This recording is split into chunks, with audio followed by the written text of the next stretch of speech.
शिवसेना शिव वाहतुक सेना के महाराष्ट्र उपाध्यक्ष और कट्टर मुस्लिम शिवसैनिक नाम से चर्चित साजिद सुपारीवाला इन दिनों चर्चा में हैं। लॉकडाउन की वजह से पिछले 4 महीने से काम नहीं मिलने से ट्रक, टेम्पो, टैक्सी चालक मालक परेशान होते ही अब लोन की किस्त कैसे भरेंगे, यह चिंता उन्हें सताने लगी है। इन वाहतुकदारों के लोन भरने की मियाद को और आगे बढ़ाने की मांग साजिद सुपारीवाला ने की है ताकि वाहतुकदारों को थोड़ा रिलीफ मिल सके। शिवसेना शिव वाहतुक सेना के महासचिव मोहन गोयल ने भी साजिद सुपारीवाला की इस मांग का समर्थन किया है, तो वहीं सांसद अरविंद सावंत ने इस मांग को केंद्रीय वित्त मंत्री तक पहुंचाया है। ऐसा है कि शिवसेना की जो ट्रांसपोर्ट विंग है हमारी शिव वाहतुक सेना, उसने हमेशा से वाहतुकदार का हित में हमेशा बात की और लोगों की मदद करने की कोशिश की। इसके पहले भी हमने कई ऐसे मुहिम उठाए, लेकिन ये बार इसलिए इम्पोर्टेंट रह गया। ये बात बहुत दुखी रहने वाली बात ये थी, सबसे पहला जब ईएमआई का मॉरेटोरियम पीरियड का छूट मिली 6 महीने की या 4 महीने की गवर्नमेंट की तरफ से, ये सेंट्रल से हुआ और हर स्टेट ने उसको अप्लाई किया। इसमें क्या हो गया कि सब वाहतुकदार उस वक्त तो राहत में आ गए, लेकिन कोरोना वायरस अभी तक ख़त्म नहीं हुआ और ये 4 से 6 महीना एक्सटेंड हो गया था। अब ये अगस्त 31 यानी कि अब ख़त्म हो रहा है। अब 1 तारीख से इनकी अगर इन्होंने अपने पैसे अगर नहीं भरे, ईएमआई नहीं भर पाए, तो इनकी गाड़ी भी कॉन्फिस्केट होने का खतरा है, क्योंकि 2-3 महीने से ज़्यादा हो जाता है तो गाड़ियाँ कॉन्फिस्केट हो जाती है। लेकिन चूंकि अभी लॉकडाउन पीरियड भी ख़त्म हो गया और मॉरेटोरियम पीरियड के बाद में एक ये सिस्टम मैंने पता किया था कि कम ईएमआई आएगा भरने, लेकिन भरना ही पड़ेगा। तो उसमें क्या हो गया, कोई भी वाहतुकदार, हमारे गरीब टैक्सी वाले, रिक्शा वाले, ऑटो वाले, ट्रक वाले, टेम्पो वाले, बस वाले, इसमें सभी तरह के प्रकार के लोग हैं। मिडिल क्लास भी है, गरीब गुरबा भी है, जो बेचारे गाड़ी को ओन करते हैं। कभी कभी वो ओनर भी है और ड्राइवर भी, चालक मालक दोनों एक ही बंदा भी रहता है। ओला के खास करके और उबर के भी काफ़ी सारे ऐसे ड्राइवर्स हैं जिनकी खुद की व्हीकल्स है, खुद चलाते हैं। टैक्सी में भी ऐसे ही है, काफ़ी सारी गाड़ियों की बात करो। और कुछ जो है अपनी कार्स को लेकर देते हैं ड्राइवर को चलाने के लिए, उनके भी खर्चे हैं, घर के किचन चलाना है, कहाँ से लाएंगे इतना पैसा? ईएमआई भरेंगे या स्कूल की फीस भरेंगे या इलेक्ट्रिसिटी बिल भरेंगे या तो फिर अपने खाने पीने का बंदोबस्त करेंगे, क्या करेंगे? क्योंकि मॉरेटोरियम पीरियड में हमने देखा कि क्या लोगों को परेशानी थी, आज भी लोगों को वही परेशानी चल रही है। अब हमने एक मांगनी की है शिवसेना शिव वाहतुक सेना की तरफ से। मैं और हमारे जनरल सेक्रेटरी, हम लोग सब बैठे हुए थे, मोहन गोयल और हम लोग ये डिस्कशन कर रहे थे इसका सोल्यूशन क्या है। तो हम लोग ने बोले कि चलो कुछ आगे मुहिम लेते हैं। तो ये मुहिम लेने के लिए लेटर लिखे गए और माननीय मुख्यमंत्री उद्धव साहब ठाकरे को भी लेटर लिखे कि हमारी मदद कीजिए इसमें। तो उन्होंने भी आश्वासन दिया और साथ में हमारे शिवसेना के एमपी साउथ मुंबई के, जब हमारा लेटर देखे निर्मला सीतारमन जी का, मैं इनसे मिलने गया अरविंद सावंत साहब से, और उन्होंने मुझे बिल्कुल 1 मिनट भी नहीं लगाया मुझे ये बोलने के लिए कि साजिद भाई, ये तुम्हारा काम बिल्कुल मैं सपोर्ट करता हूँ, ये बिल्कुल हकीकत है। तो निर्मला सीतारमन जी को बगैर टाइम वेस्ट किए इन्होंने लेटर पुटअप किए, लेटर शूट किए। और सबसे बड़ी बात यह है कि शिवसेना का एक चीज़ मैंने ये ह्यूमैनिटी देखा कि वाकई में बाला साहेब का जो कॉल था कि 20% राजकरण और 80% समाजकरण, जो हमारे भी माइंड में घर कर गया, जो हमारे दिलो दिमाग पे छा गया, यही चीज़ सारे शिवसैनिक, मंत्री, संतरी, एमएलए बोलो या शिवसेना का शिवसैनिक बोलो, हर आदमी इसको लेकर चल रहा है।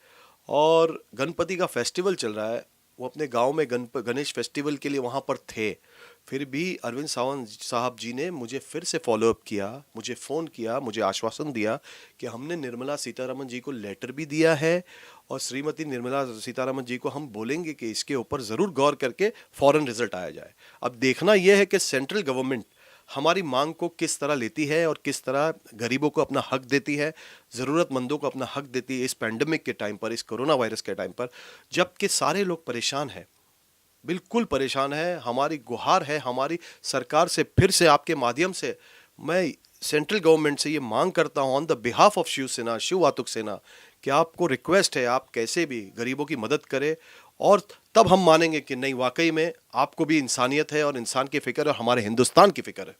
शिवसेना शिव वाहतुक सेना के महाराष्ट्र उपाध्यक्ष साजिद सुपारीवाला ने बताया कि लॉकडाउन के दौरान वह वाहतुकदारों के अलावा बाकी लोगों की मदद में भी जुटे रहे।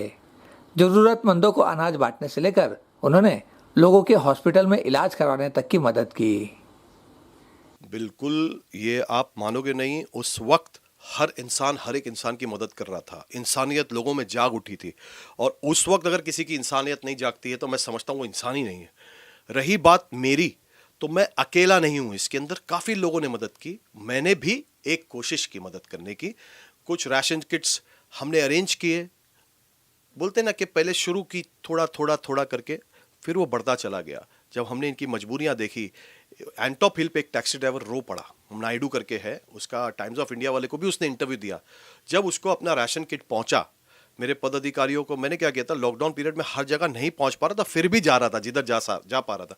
लेकिन कुछ जगह ऐसी है कि इंसान है, हर जगह तो नहीं पहुंच पाता है, और उसमें कुछ पदाधिकारियों ने हमारा किट लेके जब उधर गए तो वो बंदा रो पड़ा। वो बोला, साहब हम लोग सिर्फ टैक्सी चालू करने के लिए इसलिए चालू करते हैं हमारी टैक्सी खराब ना हो जाए, क्योंकि टैक्सी को स्टार्ट रखना पड़ता है ना, वो इंजन को, तो इंजन बंद ना हो जाए इसलिए हम स्टार्ट करते थे। साहब हमारे पास खाने पीने के प्रॉब्लम थे, आपने भेजा। फिर मुझे कुछ ड्राइवर्स ने कॉल किए कि साहब हमारे को भी प्रॉब्लम है, प्राइवेट कार्स के ड्राइवर्स भी। एंटॉप हिल पे पूरा वो झारखंड के, यूपी के लोग बसे हुए थे, तो कोशिश की मैंने वहाँ भी पहुँचाने की। तो मुझे जब मैंने ये सिचुएशन देखी तो मुझे लगा कि नहीं यार, इसको और बढ़ावा देना चाहिए। तो मेरे साथ और लोग जुड़ते चले गए। जब मेरा काम देखने लगे, मेरा नहीं बोलूँगा, ये गलत लफ्ज़ है, मेरा तो मैंने गलती से बोल दिया, मेरा नहीं, हम सब का।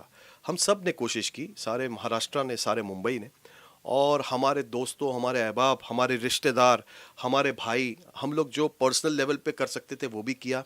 साथ में कुछ एनजीओज़ ने भी हमको राशन किट्स और भेजी। किसी किसी ने एक साथ में 100-200 किट भेजी। हम 200 बांट रहे, 200 उसकी आ रही है, 500 किट बट रही है, ऐसे भी सिलसिला चलता रहा।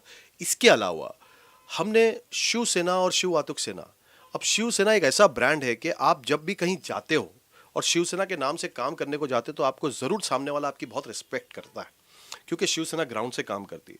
हॉस्पिटल्स के काफ़ी सारे मसले मसाइल थे। मेरे खुद के पहचान वाले मेरे दोस्त और मुझे जो भी कॉल करता था कि साहब हमारा हॉस्पिटल का इतना बड़ा बिल आया, तो मैं उस हॉस्पिटल में उसके हेड से, उसके डीन से या उसके ट्रस्टी से डायरेक्ट बात करता था।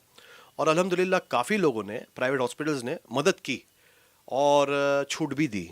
मैं ये नहीं बोलूँगा सारे हॉस्पिटल ख़राब है, कुछ हॉस्पिटल्स ने ना बदमाशियाँ भी की होगी, प्राइवेट हॉस्पिटल्स ने, लेकिन कुछ ने मेरी बातों को मानकर अराउंड 70-80 हज़ार 90 हज़ार का भी डिस्काउंट दिया। इसका मतलब बिलिंग बहुत ज़्यादा हो रही थी और किसी किसी की डेड बॉडी का प्रॉब्लम आ रहा था, किसी को कब्रिस्तान में दफनाने, तो हर इंसान ने हर एरिया में अपने अपने हिसाब से मदद की। उसमें मैंने भी काफ़ी ज़ोर लगाया था और अल्लाह का शुक्र मानता हूँ मैं कि लोगों ने जो है इसको अप्रिशिएट किया। मैं शुक्रगुजार हूँ जिन लोगों ने इस बात को अप्रिशिएट किया। आपको एक इंस्टेंस बताता हूँ, क्योंकि आप इंटरव्यू ले ही रहे हो आज।